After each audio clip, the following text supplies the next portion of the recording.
7th, 2020, 3 p.m. Eastern. Just a heads up for those of you who wish to support the CC in any way you can. There is a Zoom call or a call-in. You can either go into Zoom or call in. And that information, that's at 9 p.m. tonight Eastern Standard Time. And you can get that information off of my website, weareonelightforall.net. And that's, you'll see a purple and black flyer. And all the information is on that. And so we're putting this out to anybody who wants to be directly involved with supporting financially the Celestial Chamber. So if you are interested in supporting it, then come to the call. It's a Tradera call. If you are not interested in supporting, then obviously you won't come to the call.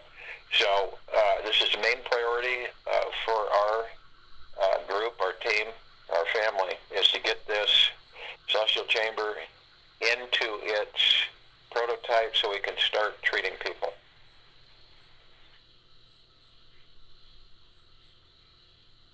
We're also continually putting, I'll say, frequencies, energies for the dispersion of these storms up in around Arkansas and those areas, and just these hurricanes, and also any of the fires.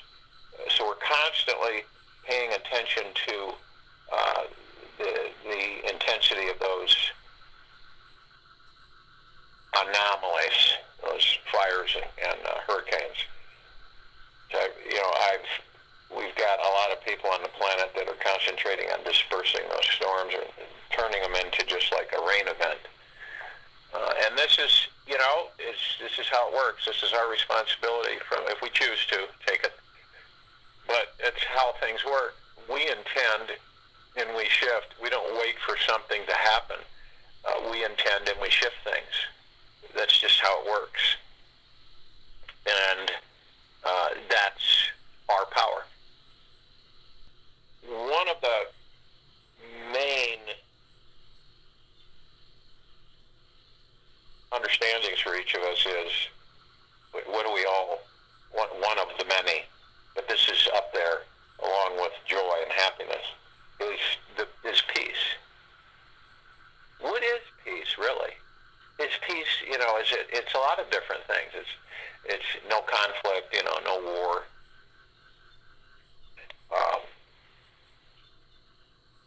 It is a gentleness and a kindness, and it's just like a peace of tranquility, where you have no conflict at all. You are not in a battle with your ego or anything. It's just completely surrendered, and you don't need to wait for anything. You just surrender to the most relaxed part of you. That's it. That's what you do. You just surrender. And you move yourself into a very easy existence. It's only when we allow ourselves to become engaged with our surroundings way more than we need to. Way more than we need to. If we spent most of our time within, all of the things outside of us would completely shift. But not in a lower direction, in a much higher direction, a much higher existence. So we have this a semblance for ourselves. And we take inventory and we say, okay, this is an area that I have decided to put effort in. This is another area for myself, internally. Accepting and forgiving myself and being one with my God, the God within me.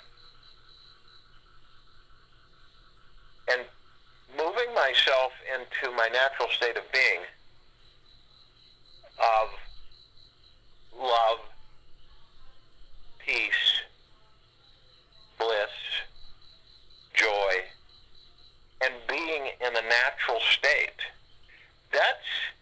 And then people say, well, if that's the case, then why isn't the whole population of the planet in that natural state of peace and joy and happiness? Because they have been herded into the understanding is that everything is outside of them, that they have to interact and engage with everything outside of them. And that's why they just negate or forget who and what they are. They just go from the container, the vessel that holds the God. And that's pretty much the process for us.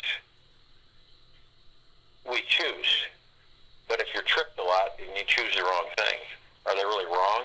No, not really. It's just what you choose.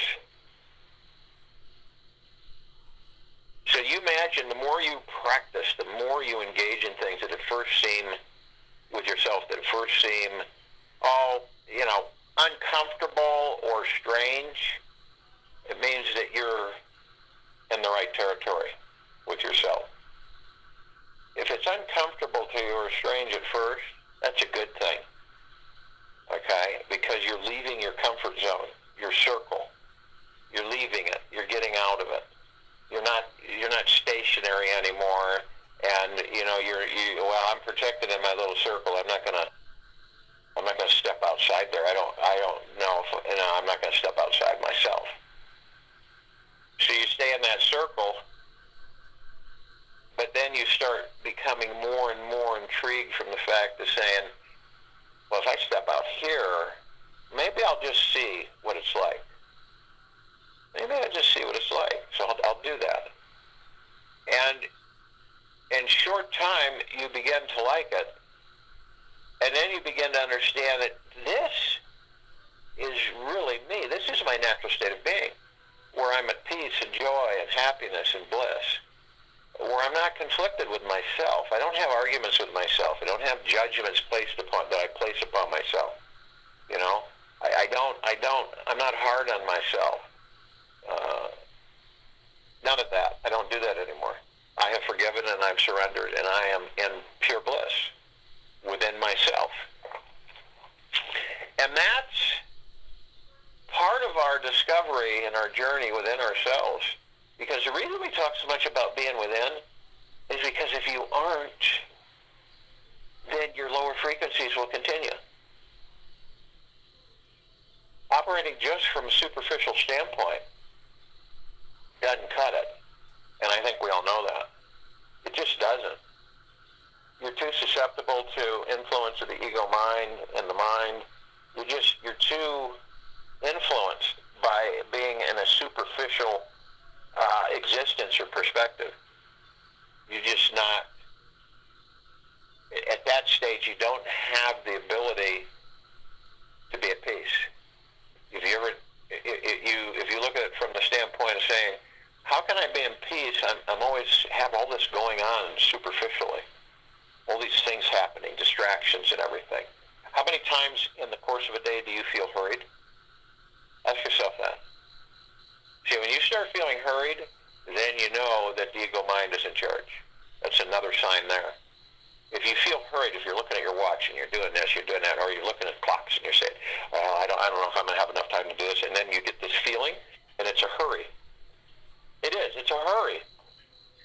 And that's when you step off the edge. And from the hurry and that feeling, that emotion, that energy, it all starts expanding. And it connects to everything. And the longer we push into that hurriedness, or anticipation, which is hurriedness, we kind of sabotage ourselves, and we cut ourselves off from our internal association, and we just pay attention to our external association with our surroundings, and we let them influence us. So it's not like some of us of us are consciously aware of it, but majority aren't. Okay? It just sweeps. You ever notice that? It just sweeps you up.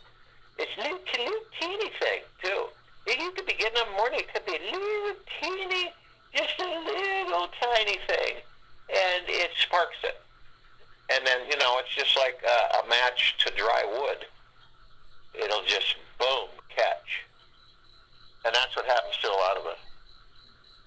And it can come.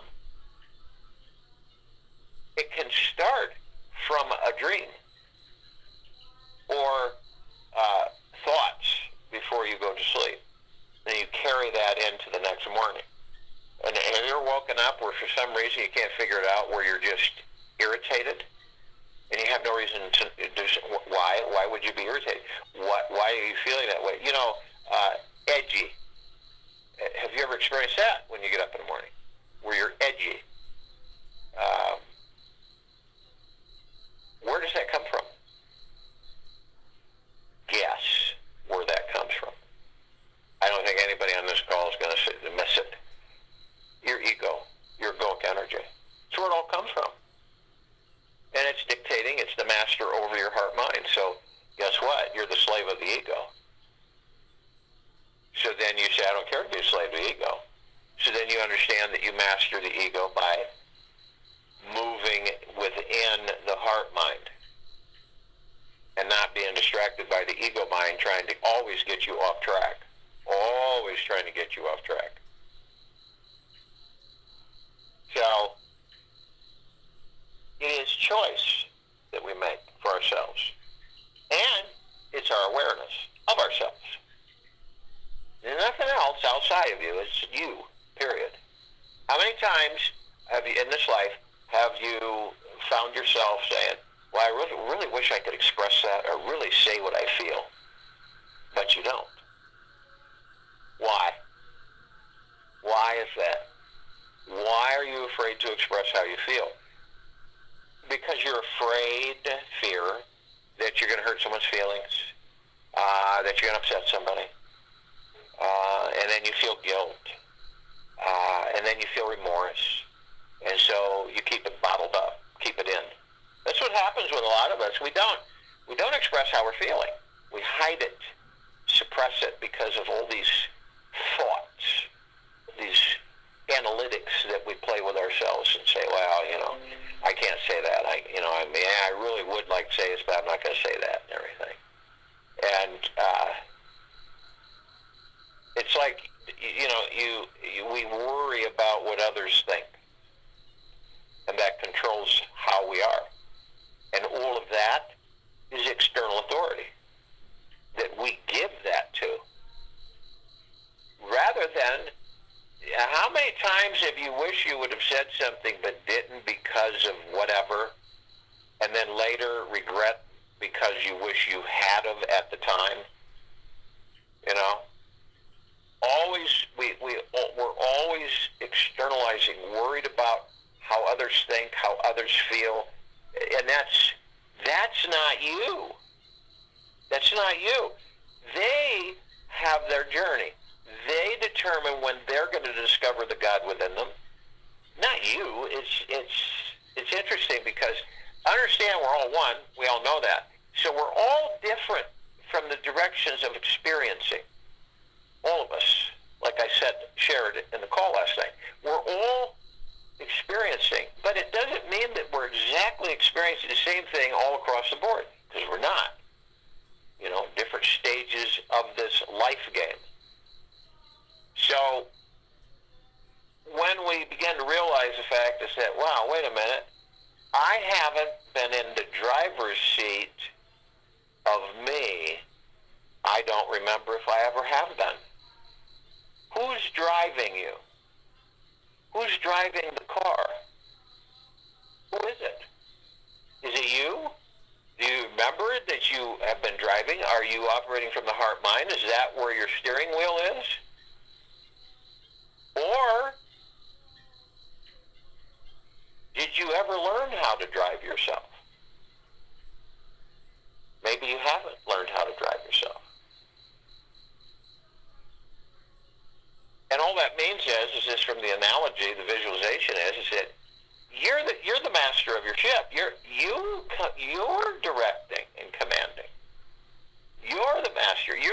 master of the ego mind. You're the master over the mind.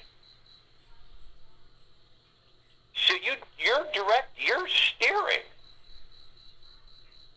And then you get to the point, okay, once you've done that, you get to the point where you say, universe, take over for me.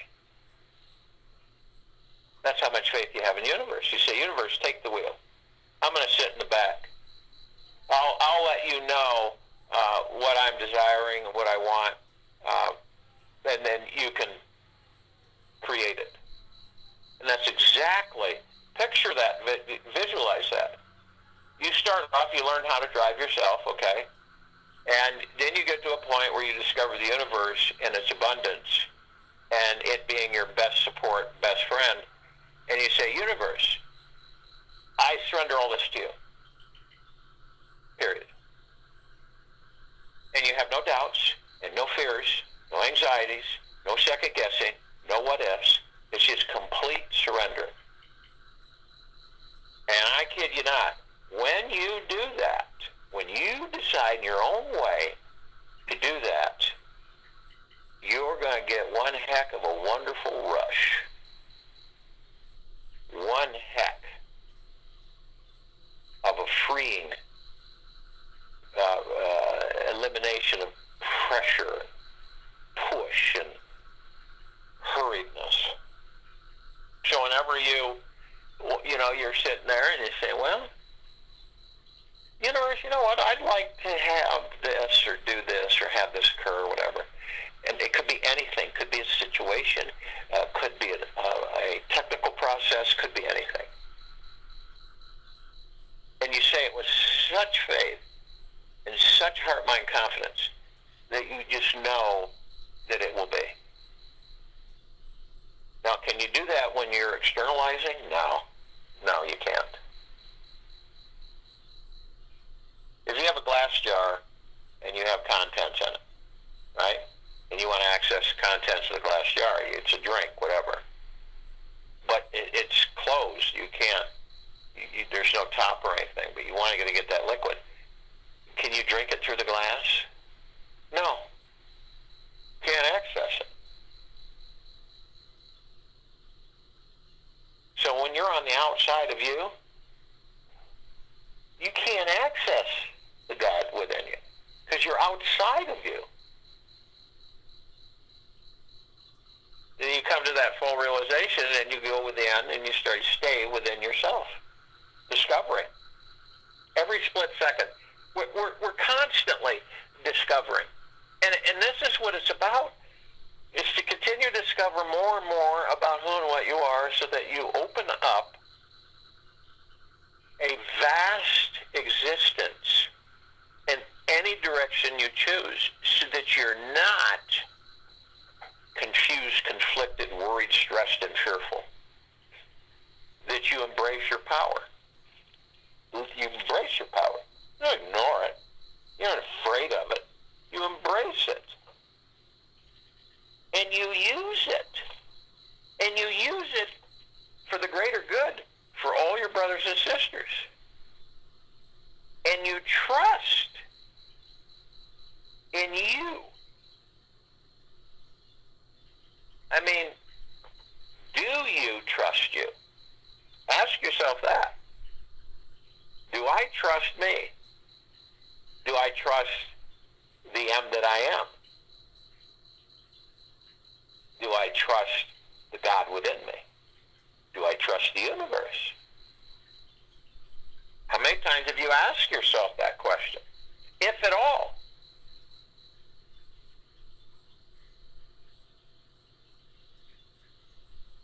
And then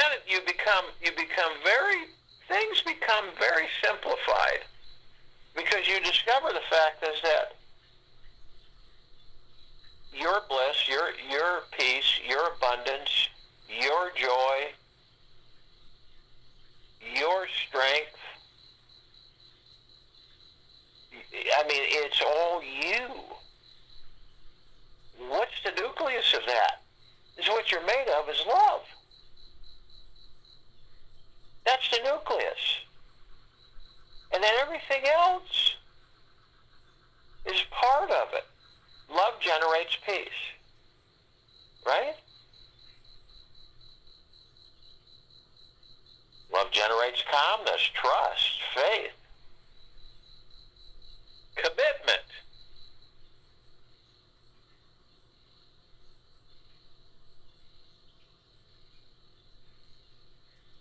And this is for a lot of people, you're always in the right place at the right time. You're always in the right place at the right time.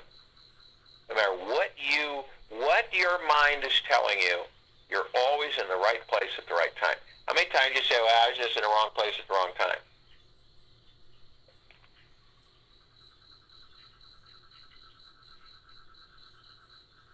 And this is, it is not easy to find happiness in ourselves.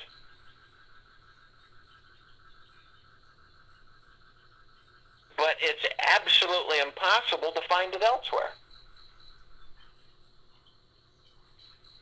Think about that.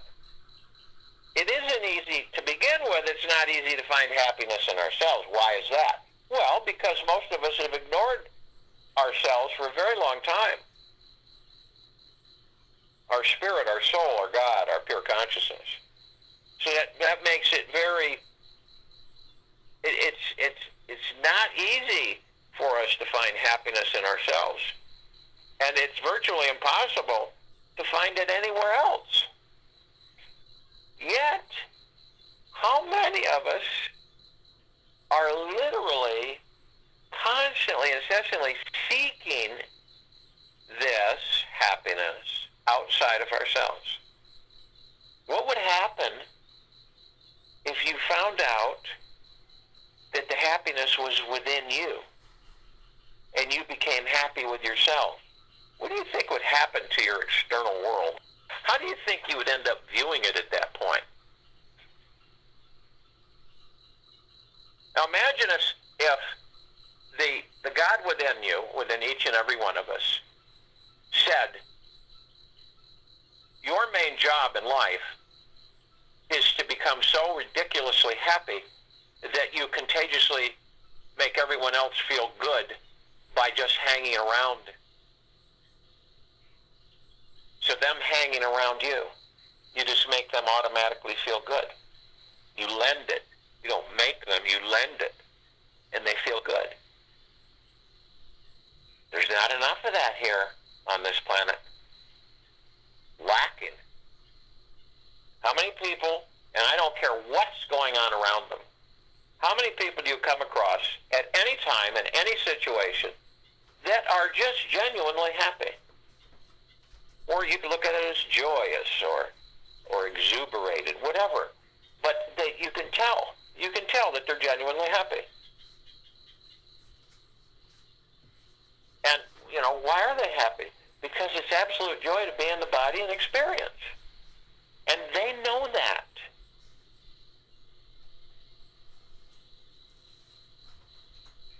How would you start your day if that was your job? Your main job in life was to become so ridiculously happy that you contagiously made everyone else feel good by just hanging around you. And ask yourself, if this was my purpose in life, how would I start my day? What would I begin thinking about the moment I woke up in the morning? What would be the most important thing that I would start doing that would make me feel lighter, more free, and alive with life? These are important questions to ask yourself, especially in this heavy-duty transition. What would it be? What would be the most important thing that you would start doing that would make you feel lighter, more free, and alive with life? And your main job in this life was to become so ridiculously happy that you contagiously made everyone else feel good by just hanging around you. When any of us choose an approach to life, the life we're in, that is brimming with reverence for ourselves, and gratitude for life, When was the last time that you were brimming with reverence for yourselves and having at the same time a deep gratitude for life? Now, in this state, you'll notice some wonderful side benefits will arise. You'll magically start creating into reality, manifesting all sorts of abundant opportunities and experiences and people. Do you think that people just appear with no structure and no direction in your life? Do you think that's the case? It isn't. They're engineered. Where do they come from? The universe sends them in based upon you. And then you discover, and each of us will eventually across the board, you'll discover that you'll become a powerful creator, creating into reality, magnet, manifesting magnet. And because everyone wants to know the secret practices you're doing before breakfast, when you're in perpetual appreciation, you'll see almost everyone go out of their way just to be in your bubbly presence. It's like Babaji, one of his quotes is, be a dynamo of irrepressible joy. Be happy. Don't act happy, be happy. Don't act of joy, be of joy. Be a dynamo of irrepressible joy.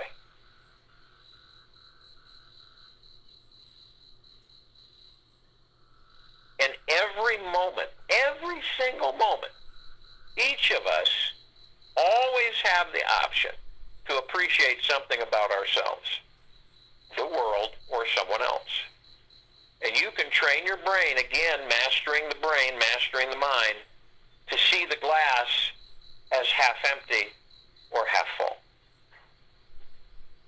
And whatever any of us, each of us have or don't have in life, does not have to determine our current state of happiness. We can simply choose to relax, stop demanding that life be something other than what it already is, and then be at peace with what is for no reason at all. Just because you are still alive and have the opportunity to love, this is absolutely enough. So in this meditation, be a dynamo of irrepressible joy. Be happy. So if you will, go to the place where you're not going to be interrupted, and I'm sure we all are, and the first thing that we desire to do is relax our bodies. What if you don't relax your body, how are you going to do anything? Walk around like a board of stiffness and stress? That doesn't get us anywhere. It doesn't move us anywhere. So you relax the body head to toe, inside and out. Only you know where you hold your stress, your anxiety, your fears, and just surrender them. That's when they disappear. The reason that so many things in our life seem so overpowering, so powerful, ominous, is because we run from them. We don't walk up to them, give them one big body hug, and say, I acknowledge you, but I have no need for you.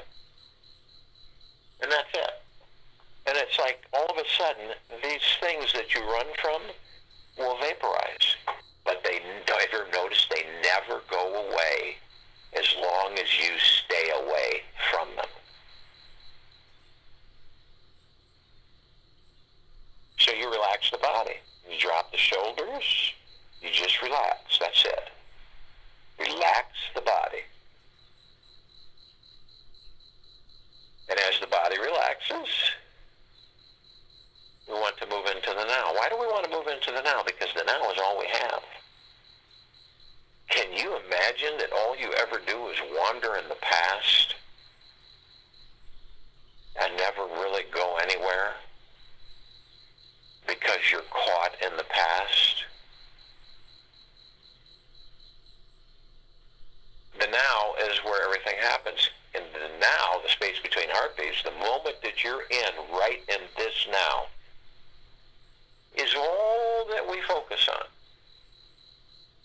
We're not thinking about a future that doesn't exist because we're creating the future in the now.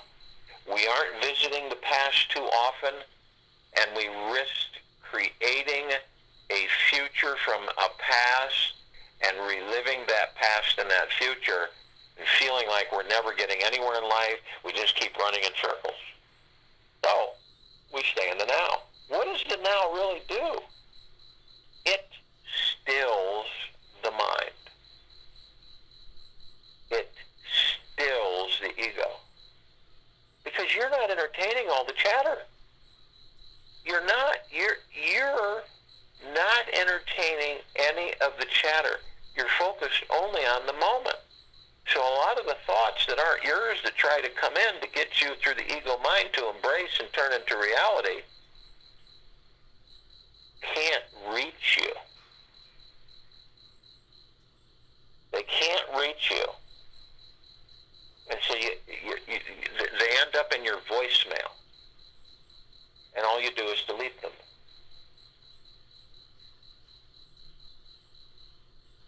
They can't reach you when you're in the now. They can't. You want to end your chatter, stay and focus on the now.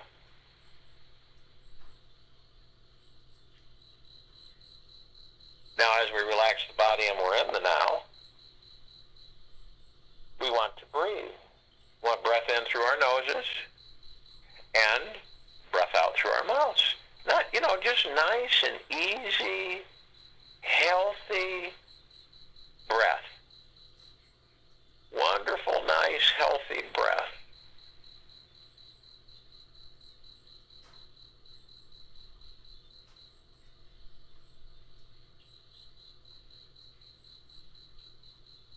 And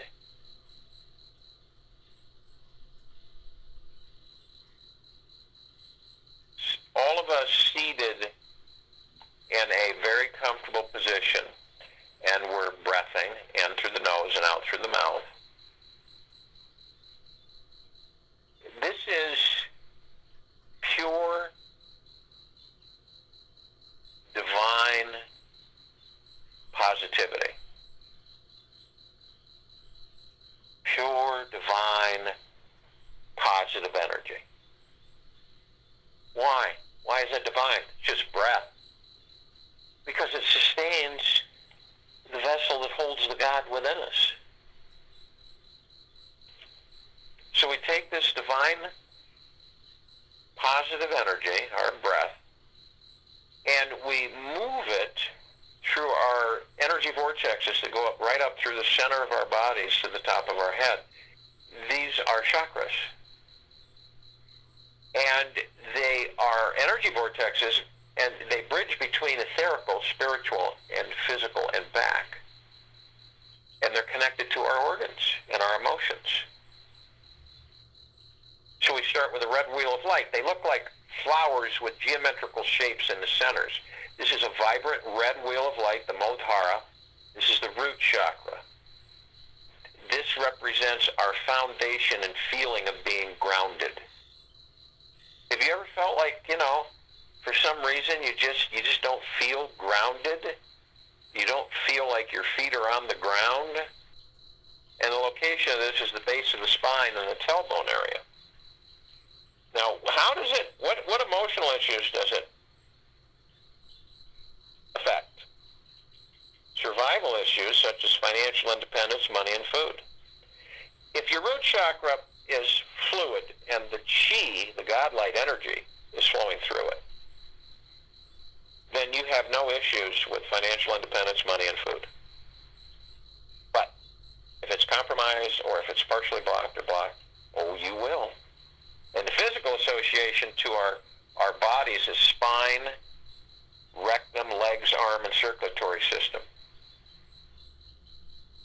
Then we move to the orange wheel of light, the sacral chakra, the Vadhisthana, sexuality and pleasure. Now, this is our connection and ability to accept others and new experiences. So if you find yourself having issues accepting others, and you find yourself having issues with new experiences, then the culprit is going to be with your sacral chakra. And this is your emotional issues. This affects your sense of abundance, well-being, pleasure, sexuality. It's 2 inches below the navel and 2 inches in. And its physical association are your reproductive organs, your kidneys, your bowels, and your immune system. Then as you take this divine positive energy breath, you move it through the solar plexus chakra, the Manipura. This is your personal power. It's our ability to be confident in control of our lives. Now, you're not if you allow the mind to master over you. It's in the upper abdomen and the stomach area. What are the emotional issues? The self-worth, self-confidence, self-esteem. Well, I'm not deserving. Oh, no, I better not have that. No, that's too much. Physical association, your central nervous system, your pancreas, your liver, your digestive tract, and your skin.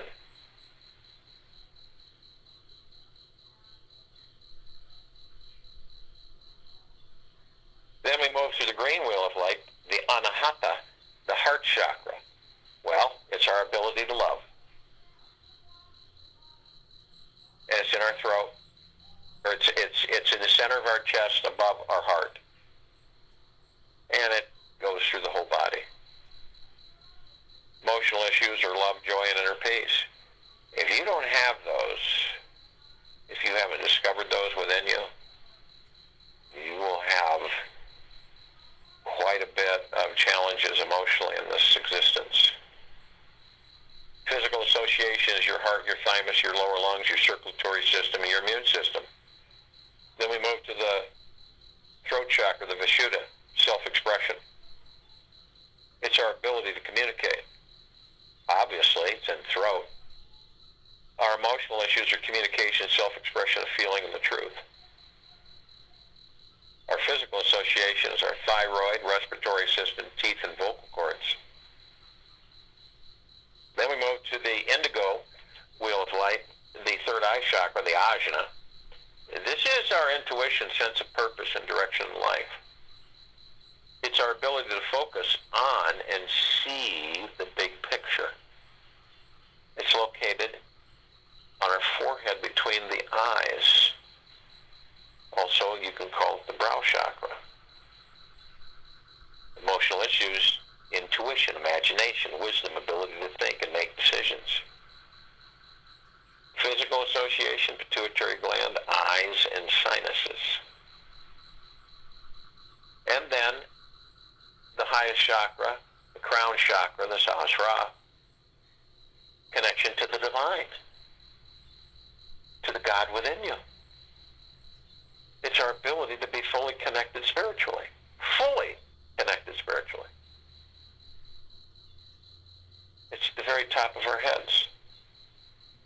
In the emotional area, it's our inner and outer beauty, our connection to spirituality and pure bliss. And the physical association, of course, the pineal gland, the brain, and the nervous system. Now we've taken our divine positive energy, our breath up through our energy vortexes, through the center of our bodies, along with our God light energy, our chi. And we cleanse and purify and we unblock all of them as we do this, which gives us free flow and the connection to the divine, direct connection to the God source, the God within, the pure consciousness. And we have condensed it. We bring it to the top of our head and a little bit back, and we hold it. I am light, I am love, I am. And in that brief moment, we have condensed and compressed it into pure liquid energy. Omnipotently powerful. And we release it over the pineal gland. And as we release it over the pineal gland, you can look at it as a prune, a pine cone, a raisin, however you want to see it. I look at it as a rosebud. When I pour this this liquid energy over it, it immediately, full bloom rose, multicolored petals, eternal, and a wonderful fragrance. And it identifies to me that my pineal is fully operational, in full health, and is at full capacity. Because it is very important to us while we're in these bodies. It's a gateway to all the particles of existence. It's a gateway to our God, our pure consciousness, direct, and everything beyond. So it is important. And once it's alive, once it's fully functioning alive, it will instantaneously open up all these gateways where whenever we choose, we can access. We're all consciously aware that we are each of and from the highest and deepest eternal love, and each high of and from the highest and deepest eternal gratitude. And we're one. We know this. We're merged with the body. The God, the pure consciousness with the body are one. The heart-mind is one. The spirit, the soul, the higher self is one. All pieces of the one, the whole. We have others with us, the archangels, the cherubim, and the seraphim. This is a civilization that vibrates at a different frequency than we do. They've been with us for a very long time. They're always assisting us, and they love interacting with us, as we do them. Now, they are consciously aware that they are of the highest, of the deepest eternal love, and of and from the highest and deepest eternal gratitude.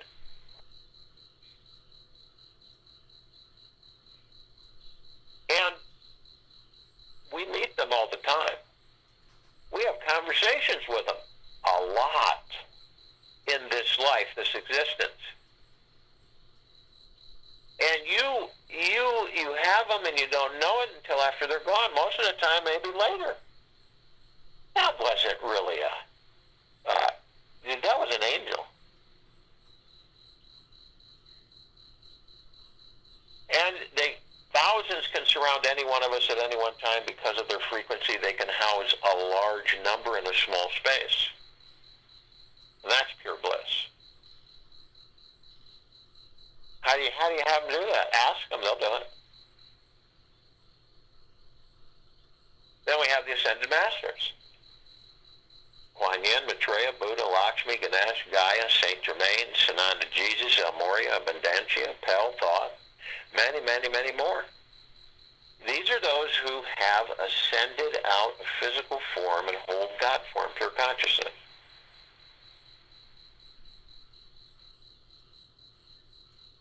And in God form, pure consciousness, you can take on any form you want. You want to take on the form of a pony, you can take on the form of a pony. You know, if you want to take on a form of a beautiful celestial imaging, you can then.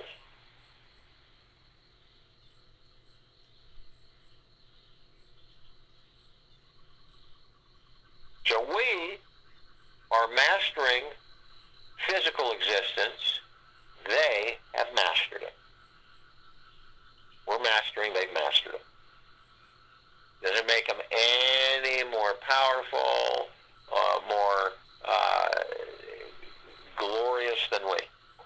Because we're all from the same source, and we have all been created in perfection and equality. So, Ascended Masters, consciously aware that they are of and from the highest and deepest eternal love, and of and from the highest and deepest eternal gratitude. Now we're compelled that this is a liberation of this planet, and it's an ascension of the civilization for the most part. And so we call out to all the other pieces of Source Creator, all the other reflections and aspects and facets. So we reach out to all the light energy beings and all that there is, ever has been, ever will be, ever and forever. And only those who are consciously aware that they are of and from the highest of deepest eternal love, and of and from the highest of the deepest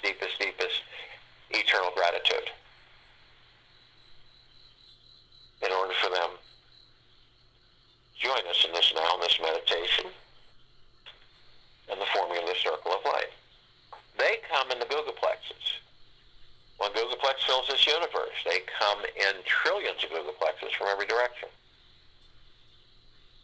And they are with us now. Call upon all the inhabitants of inner earth, hollow earth, beneath earth, Agartha.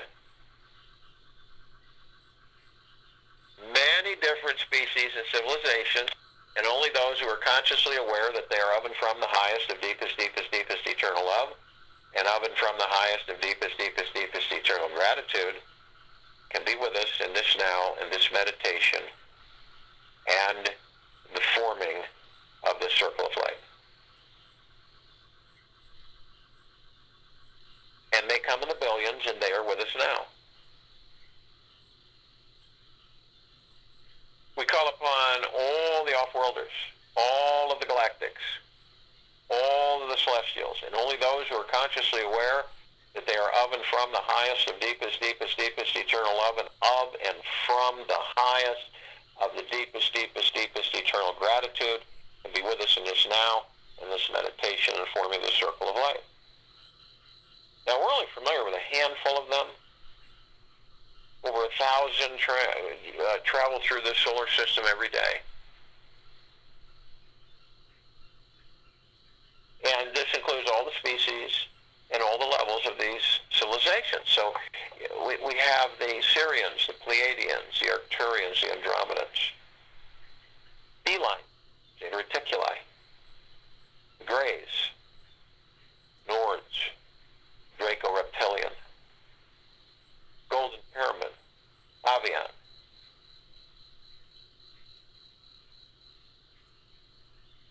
Many, many, many more. Endless, endless.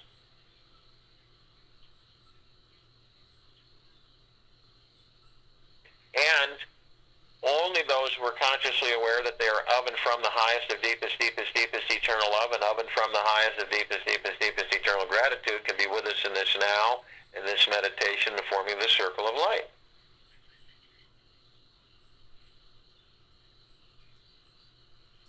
Now, they've been assisting us in our evolution, and our enlightenment, and our ascension, and freeing ourselves from our own self-imposed bondage and our own self-imposed slavery.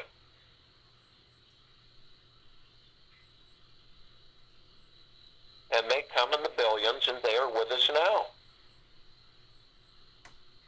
We call upon all of our loved ones, all of those who have ascended out of body in this lifetime and all lifetimes that we've inhabited, and only those who are consciously aware that they are of and from the highest of deepest, deepest, deepest eternal love, and of and from the highest of deepest, deepest, deepest eternal gratitude, can be with us in this now, in this meditation, and the forming of this circle of light. And they come in the billions, and they're with us now.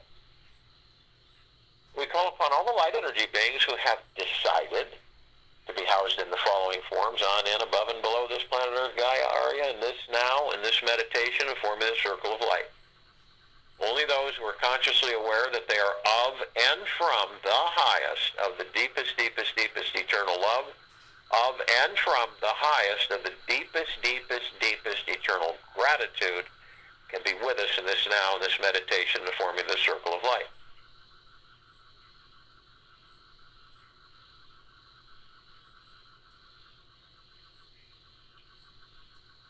Now, we're only familiar with a handful of them. And they come in trillions, shapes, colors, sizes, forms, configurations, of which many we have never seen before. Fairies, the sprites, the elves, the gnomes, the dwarves, the trees, the trolls, the elementals, earth, air, water, fire, ether, mermaid, the dolphin, the whale, the pegasus, the unicorn, the centaur, the minotaur, and many, many, many more.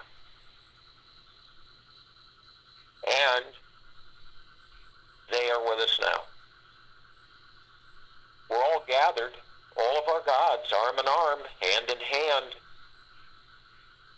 We're in full compassion, non-judgment, non-ego, non-negativity, stillness of mind, gentleness, kindness, generosity, humbleness, bliss, joy, peace, tranquility, benevolence, and abundance. We form a magnificent circle of light.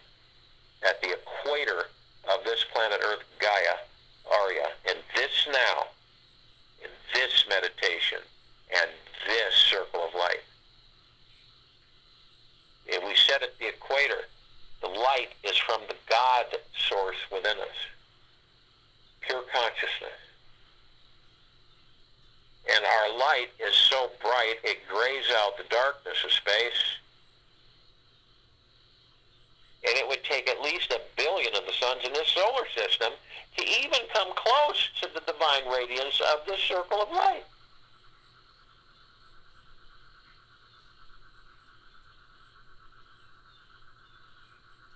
It floods all of our brothers and sisters, all life, the highest value in the universe, everything in everything. Everything and everything. And it isn't ending. It's just beginning with no end. So we begin to levitate up above this planet as the circle of light. As we do this, we are met with a gossamer field of trillions of beautiful, radiant, multitude of colored reflective lights. A sea of glitter everywhere. And it's flooding and saturating everything and everything in deep gratitude, deep eternal love, joy, bliss, peace. That which we are all made of.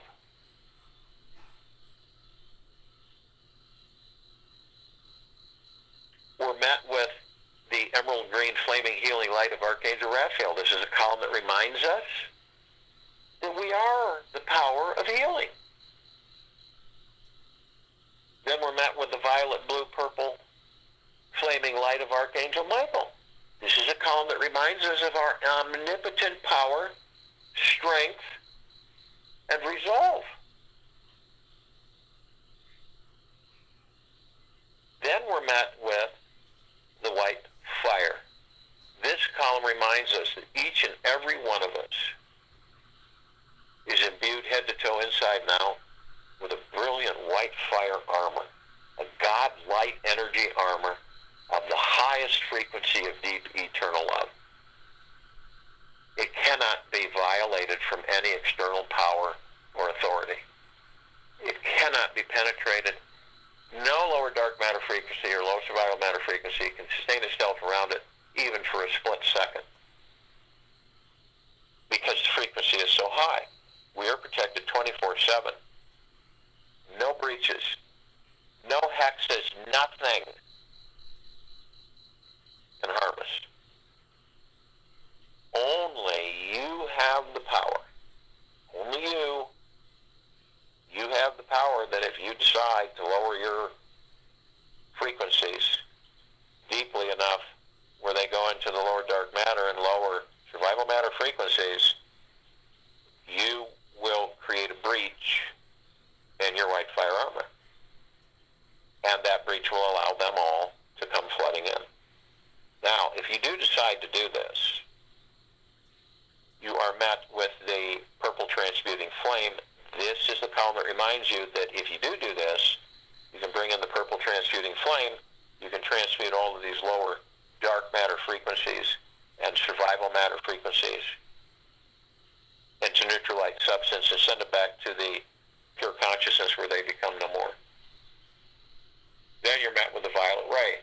This column reminds you that you can bring in the violet ray right behind the purple transmuting flame, purify, cleanse, and harmonize and balance, bringing your field, your vibrational frequency, once again completely to the highest of deepest eternal love.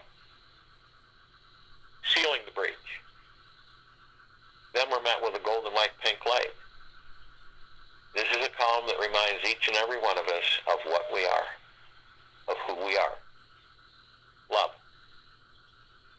This deep eternal love appears everywhere on this planet that we are currently stationed at.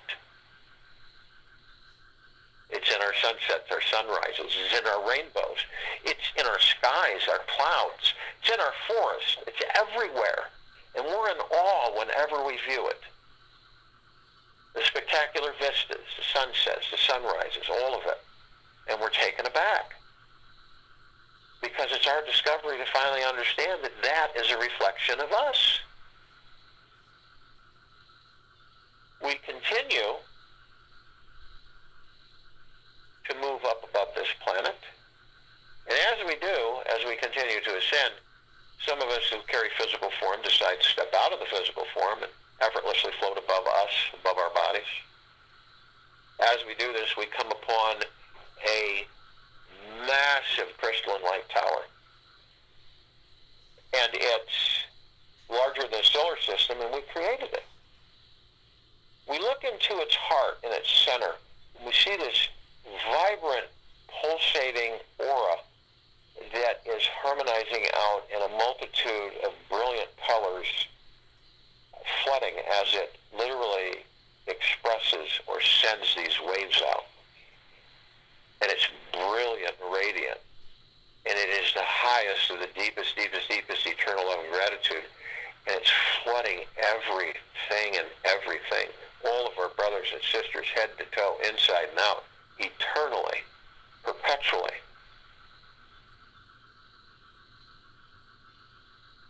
And we look at the top of this crystal light tower and we see where the golden ocean, we've designed it so the golden ocean can cascade down 360 degrees forever, eternally. And this golden ocean saturates, floods, and bathes everything and everything in the highest of the deepest, deepest, deepest eternal love and gratitude. It disperses all conflict. It eliminates all fear, anxiety, stress. It affords us the opportunity to discover the love that we are within. Each of us are drops of this golden ocean, and each of us are the essence of this ocean. Now we continue to levitate up just a bit longer, and we come across our meditative sphere. It's at center circle. The sphere is massive. We created it well over 2 years ago. It houses well over 900 of our meditations, all in perpetual motion.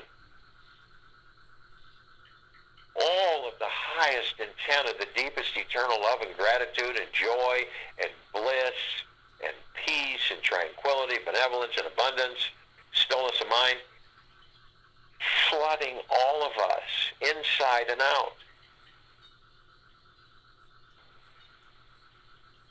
How can the frequencies of the civilization stay in the lower existence? How can that be? It can't be. Cannot be.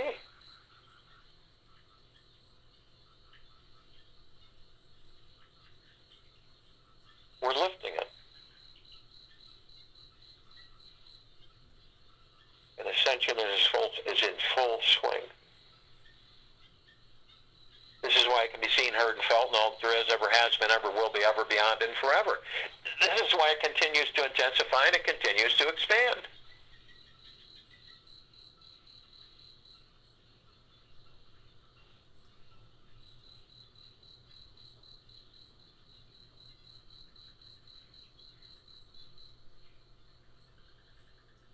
What is the communication that we receive from our heart minds in this meditation? Be a dynamo of irrepressible joy. Be happy. Be a dynamo of irrepressible joy. Everywhere. Always. Do not allow your egoic energies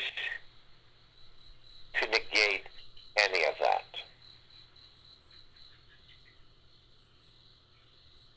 You take the chair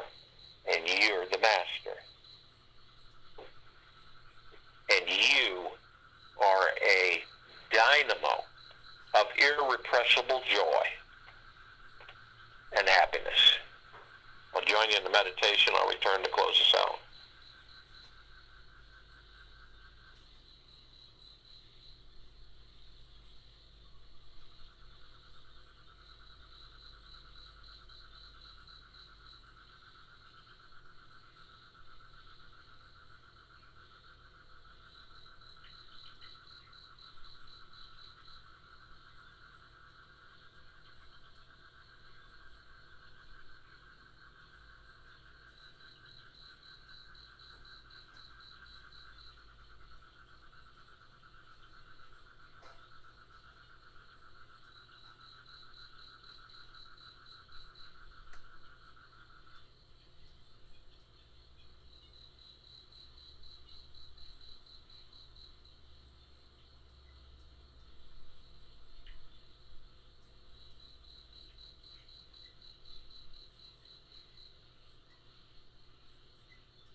unlimited happiness. Drink it in. Absorb it. So it connects you with your inner core, the God, the pure consciousness that you are. And no need to try to separate. No need to be in battle with yourself to try to fight the fact that you are a dynamo of irrepressible joy and happiness. That you are, each and every one of us are. This is a transformation. This is the paradise, the God planet.